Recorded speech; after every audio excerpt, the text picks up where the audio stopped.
Yeah.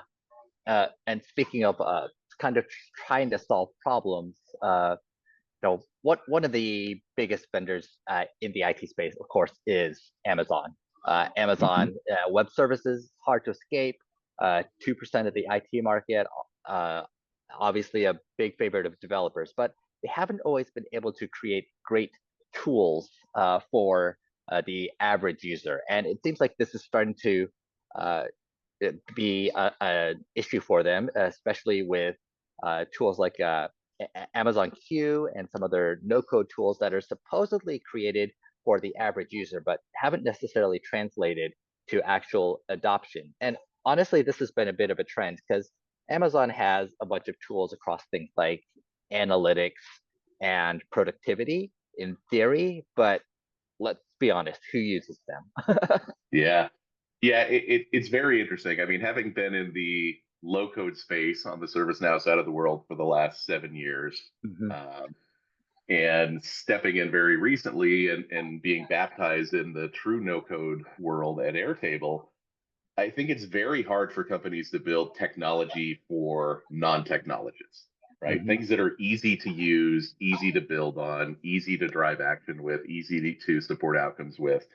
And I think when you think of the concept of democratizing software development and putting powerful tools in the hands of the people who are best positioned to solve the problem, the users of the actual business processes, I think it's been very difficult for large companies, especially the Amazons, the Googles, and the others of the world, to figure out how do you make technology like that accessible to people who may not necessarily uh, be used to building sophisticated outcomes with technology and with software.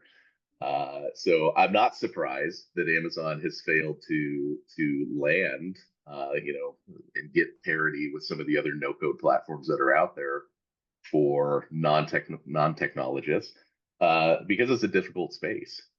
It's something that the founder of ServiceNow, Fred Luddy, talked a lot about. It was the reason why he built ServiceNow in the first place, is to really put technology in the hands of people who could best use it to solve problems in the business.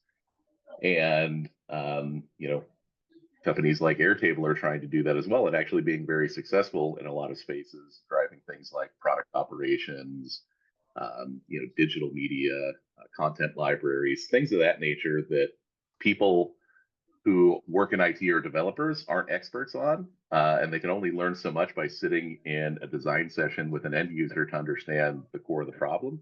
Where you have people who have been living and breathing these business processes for 10, 15, 20 years, who think about these things in their sleep and who know the answer, they just don't know how to use technology to solve that problem.